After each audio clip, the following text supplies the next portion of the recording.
Yeah, Lockdown Link Up started at the same time I actually started my new show on Radio 1. So I'd been at 11 p.m. on a Friday night, and then I just got the news I was moving earlier. Me and Pete Tong were going to swap. And my show is all about reflecting the clubs and what's going on in the clubs and the dance floor and what the DJs are doing. And then lockdown hit. So all of a sudden I had this brand new show to get excited about, but no features. Because obviously this is the first time ever that all producers are sort of like have free time and are at home during a summertime. It's very, very like a unique situation. So yeah, we're definitely up for it straight away. Yeah, I mean, obviously when we heard that potentially it was going to be, well, when we heard that it was Dennis Ferrer that we were working with, obviously we were blown away by that as well. So we were just excited to get started. It kind of piqued my interest a bit. I was like, well, okay, I'm not used to doing collabs, so maybe this time this would be kind of interesting to kind of do. Because I'm kind of a loner when it comes to making records, quite honestly. I'm kind of well known for that. So I thought, hey, let's try it. I first heard Whisper when Dennis Ferrer actually sent me a text saying, dude, I've done this lockdown link up for Danny Howard, and I've done a track with the Disciples and it's banging, you got to hear it. And I said, okay, send it over. So he sent it over. I loved it. It hadn't been broadcast on Danny's show yet. I mean, this was Danny Howard actually doing A&R in a really creative way. I mean, even putting names of producers and randomly drawing them out of a hat is pretty genius, actually. Finding out that he was the person we was going to collaborate with, I know for a fact I was gassed. I was over the moon. The record Hey Hey was probably one of the first dance records that made me want to DJ and made me want to produce and made me want to vocal. First and foremost, the feature was about getting big producers to collaborate with other producers that they might not necessarily collaborate with in a normal world. Whereas now, with all the time on the hands of these producers, we can have a bit of fun. And that's exactly what it was. It was just a bit of a fun idea that I had.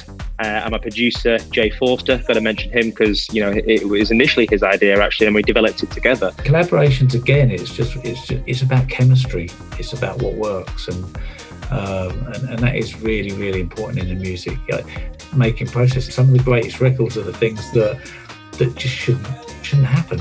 They shouldn't work. And that's why actually they're inspirational and creative. So Dennis played one of my songs on Radio 1. I think he'd done an edit of it and asked if I could just assemble random bits that I had on my hard drive that I wasn't using, little ideas, and Whisper was one of those. The story goes, I had a record I was working with James Yuill already. And this was on my hard drive for some time. And so when they asked me for the link up, I said, well, I think I possibly have something that's of interest.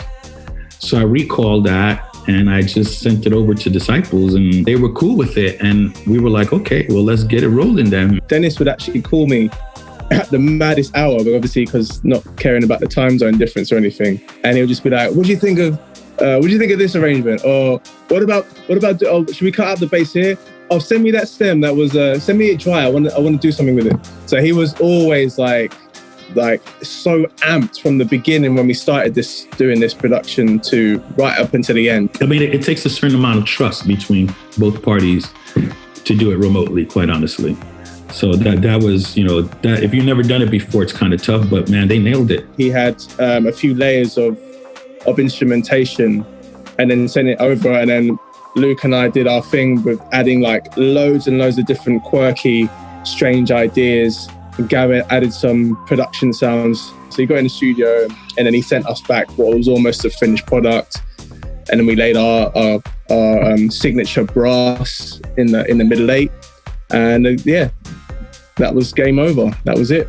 But with Dennis and Disciples, I was like, this surely can't go wrong because, like I said, they both got the same attributes and they both are of a level that is world class, that it's just gonna work and it's gonna be special, and it is truly special. That vocal is so hypnotic, just sticks with you in your head. So it was just this random top line that didn't have a track that was pretty ethereal, and it's got loads of harmonies in it as well. it's quite unlike a lot of the stuff I do. I mean, I do lots of harmonies, but it's quite unique for my style. I'm not really one to plan things. It's either I'm a feel kind of person. So if it feels right at the moment, let's do it. And it just did, and it just happened. Things like this always happen with me and Simon and Defected. It just happens, and then all of a sudden, wow, there you go.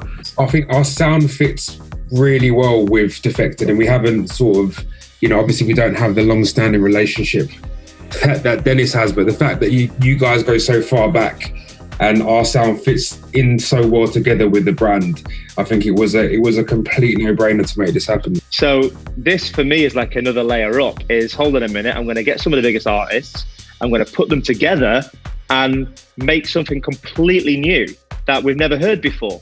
So that in itself was just like a real fulfilling feeling and super exciting as well. Just as exciting as finding a brand new artist that breaks through. What can you say when things roll like that? You just go with it. You're like, it's a record. Wow. Okay. Sounds good. Oh.